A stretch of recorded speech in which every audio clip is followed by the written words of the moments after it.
Hey, how's it going, friends? And thank you for coming to my channel. This channel is dedicated to my game that I'm solo creating called Hellbound: The Awakening.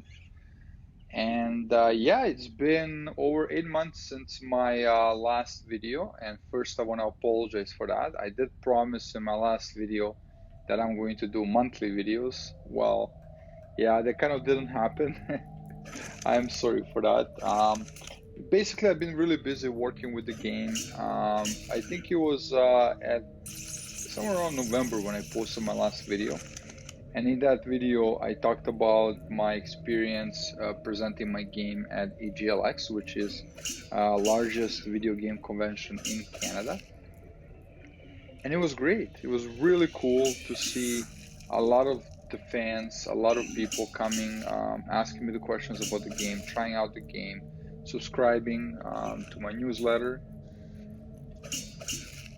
And today we're going to look at the cave area. The cave area is the one that I've been working on for quite some time.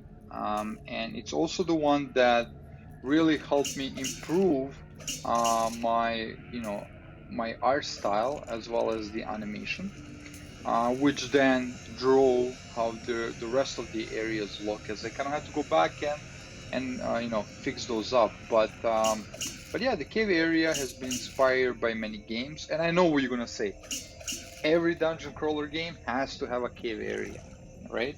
Well, yeah, because caves are dark and they're mysterious, and it really has so much potential when you add it into the game, and you can take it any way that you want, kind of from the artistic feel to the atmospheric feel. And that's the power of us game creators, that we get to take our inspiration from various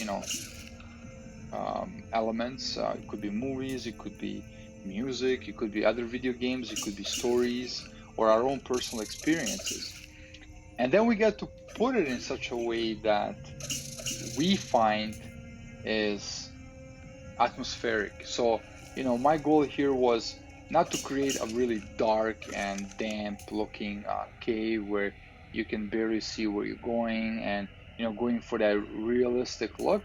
No, I really wanted to make it more like that there is colors, there is hope, there is hope, but between that hope there's darkness, and that's what I was going for here. And there is a story that with the caves that is really attached to the main story of the game, and you find that early on in the actual when you start the game and you start talking to some of the NPC characters.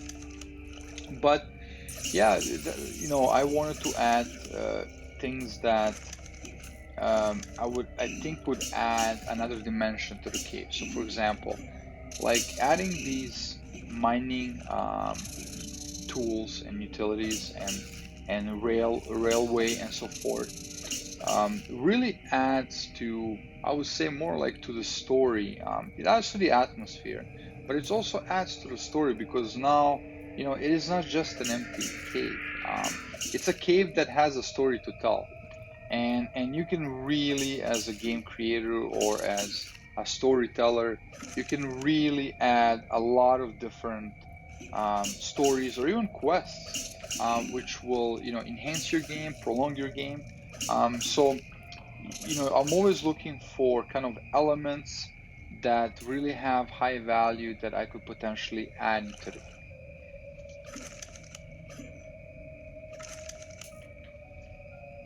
So for some of these elements that I get to add into the game, it takes a long time to actually think of things that you can potentially add that are going to look like a good fit for that particular area. And I've been adding so many different objects, and you spend days working on them and you add them and it just doesn't fit. So I delete them, because I remove them from the game because it doesn't feel right.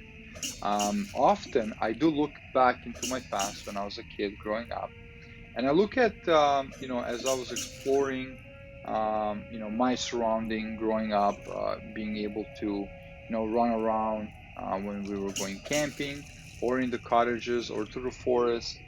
and kind of interacting with a lot of different artifacts that you do encounter that have been left there for who knows how long.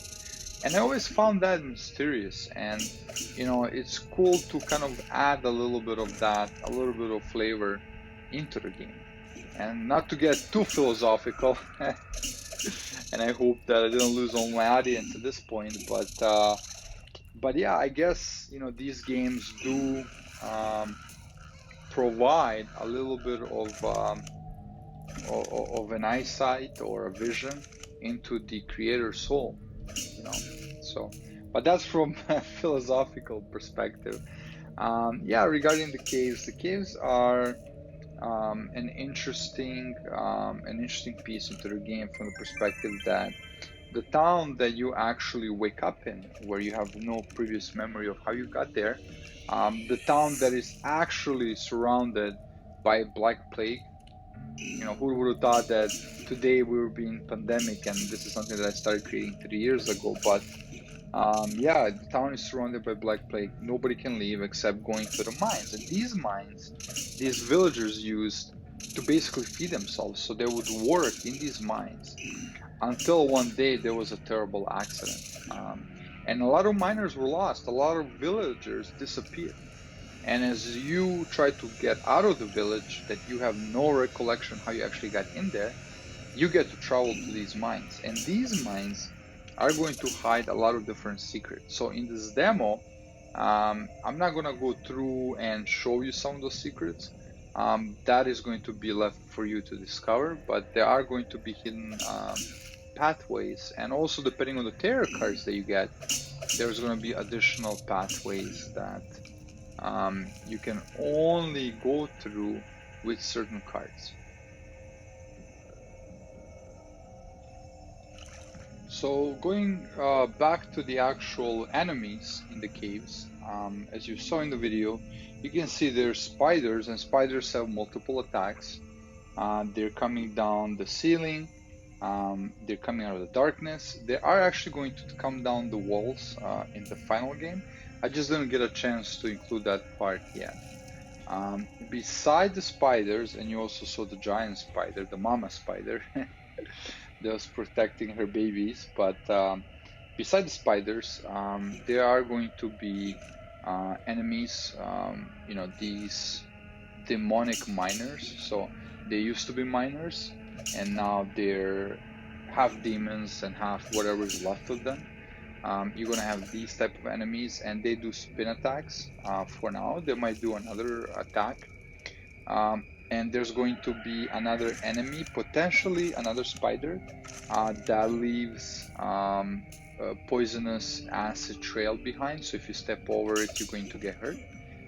In the original demo that I did for November of last year for EGLX, I actually had witches and so forth in here, and you will see if I'll add that back here. Anyways, just to give you a small preview of the caves, please keep in mind this is still work in progress.